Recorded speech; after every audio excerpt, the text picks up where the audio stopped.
So probably directly colluding or some kind of accident between two fighters. Their fighter and this fighter, somebody, some kind of that kind of accident, or accidental shooting down of another plane, or the sea, the two confrontation between the two ships, which is probably leading to this, or uh, China saying that the Japan is actually uh, bringing missiles to Taiwan and China stopping it, and then that will be a confrontation, or at least reacting to it. By just by saying that, it's just but bringing it, then that will be really taking it a bit notch forward. Then China will react. China will not really let it that the Japan putting its own missiles on Taiwan soil. Yeah, it's a miscommunication or an accident or a particular pilot goes rogue or something of that nature. But I think it will not be at the political level. The decision will be a full-scale war between China and Japan. But of course, it has the possibility, because when you are this kind of bellicose operations going on, all kind of political rhetorics going on. Both the countries are in a situation of threatening each other. So I think it's a very sensitive time. So the kind of things, if any accident or any kind of misunderstanding, because there is a number of ways that are I mean, we have seen a number of times the aircrafts and others being between US and Canadian or the NATO aircraft with the Chinese ones, and then now the Japanese ones are involved. So anything can happen of that nature, but it will be more accidental. It will create a sudden spot of military activities, but my guess is that it will be not leading to a full-scale war, because political leadership of both the parties are not very much do see that there is a real political benefits or any kind of strategic benefits comes out of fighting a war. And China has a very solid upper hand in this. And particularly when the US is trying to stay out of it, it's a very unlikely that Japan will continue this any misunderstanding or any strategic blunders takes place to take it forward. But there is always this fate is there that any kind of miscommunications or the kind of, if they want to put the missiles, China can really retaliate severely. I think we need to also, the missiles are not nuclear missiles, right? The Japan doesn't have the nuclear missiles. But I think these are all rhetorics which is going on. The Japanese defense ministers, which is trying to make this. But as I said, it's a mostly for the domestic consumption for the Japanese politics. But this is this is not good for the regional and the global security situation.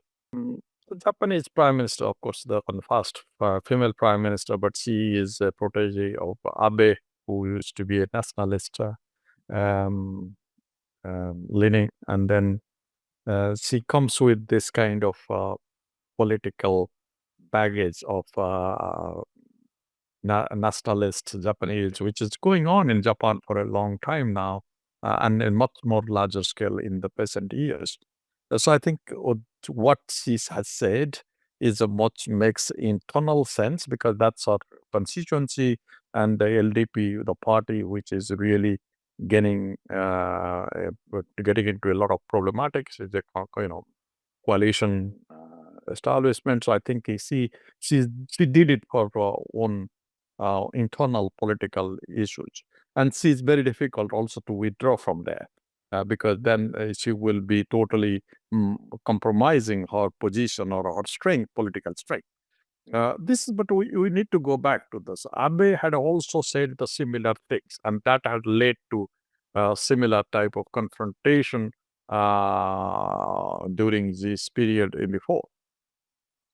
And so what we see here is something which is, we understand why the new Japanese prime minister made this statement. We also understand the why China is reacting this way, that China has reacted the same way in the past and China is reacting now. But we also need to know that China has all the cards in its hands.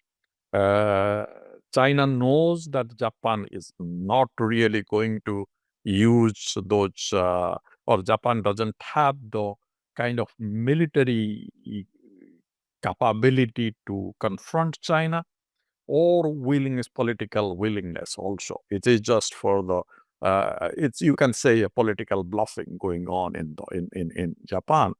But G wants to also use it for its own advantage, political advantage. G has certain uh, constraint because there has been some economic issues, there have been some political issues, particularly between the Shanghai and the Beijing groups. So I think that G also wants to use it. So it gives G platform to showcase that though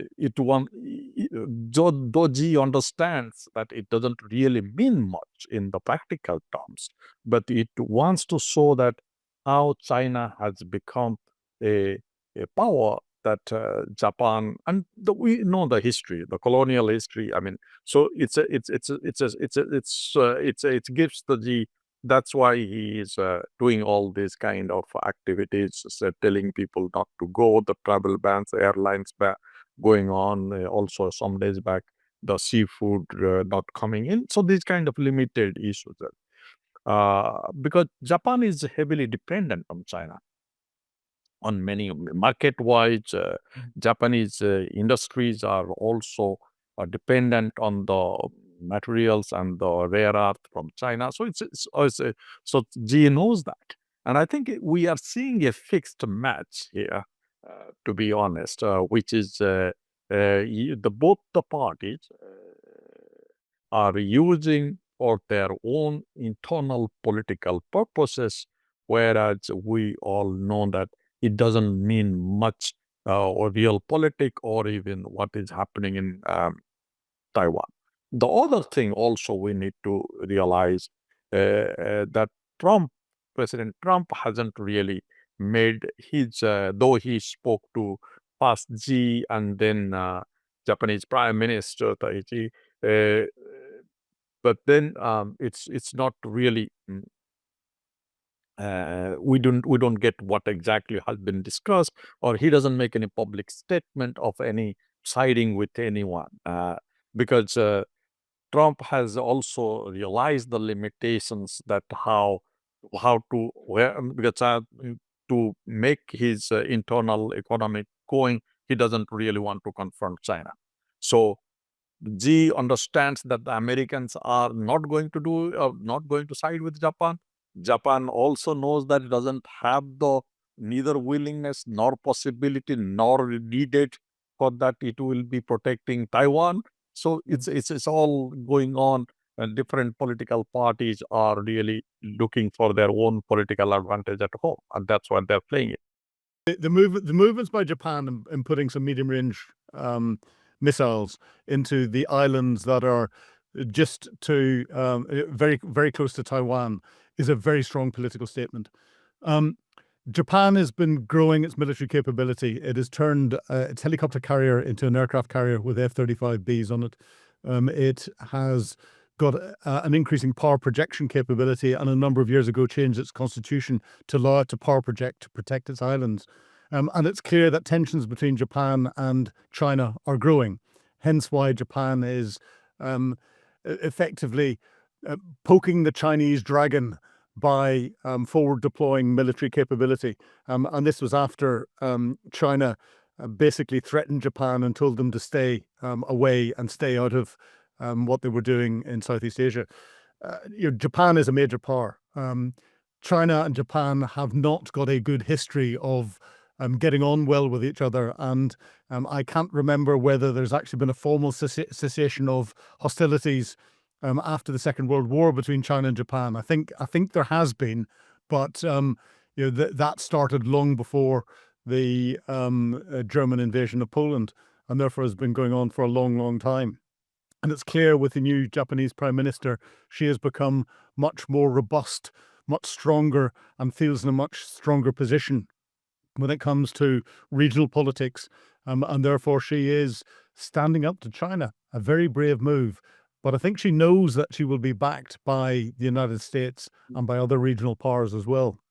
And of course, we have to remember that HMS Prince of Wales and the British task force, enhanced by NATO ships, has just been to Japan as well. So there is a much larger coalition of the willing that are sending a strong message to those that are causing disruptions in the region, to back off and not do it.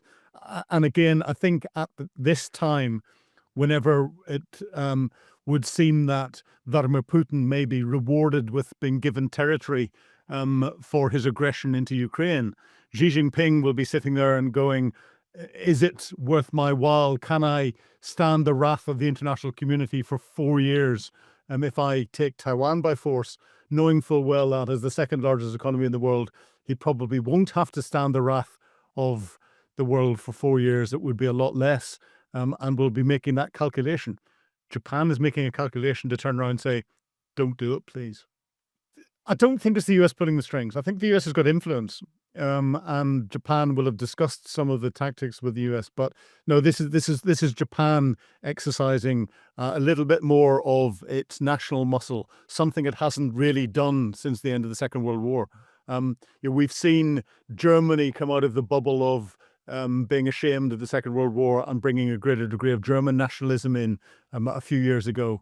Japan hasn't done that yet, and this could be the start of Japan exercising a bit more of a national identity, and instead of always going back and remembering the horrors that the Japanese regime created during World War II. The Americans will be tacitly backing. They'll be quietly supporting. I wouldn't say that they're encouraging, because America has got a lot on its plate at the moment with Iran, Israel, what's building or what it's trying to achieve in Ukraine, and of course what it's building around Venezuela. So to take on yet another more aggressive stance is something that it wouldn't want to do. Of course, Donald Trump will quite happily send strong messages to Xi Jinping in China and use third parties to do that. But I don't think he'll be actively pulling the strings.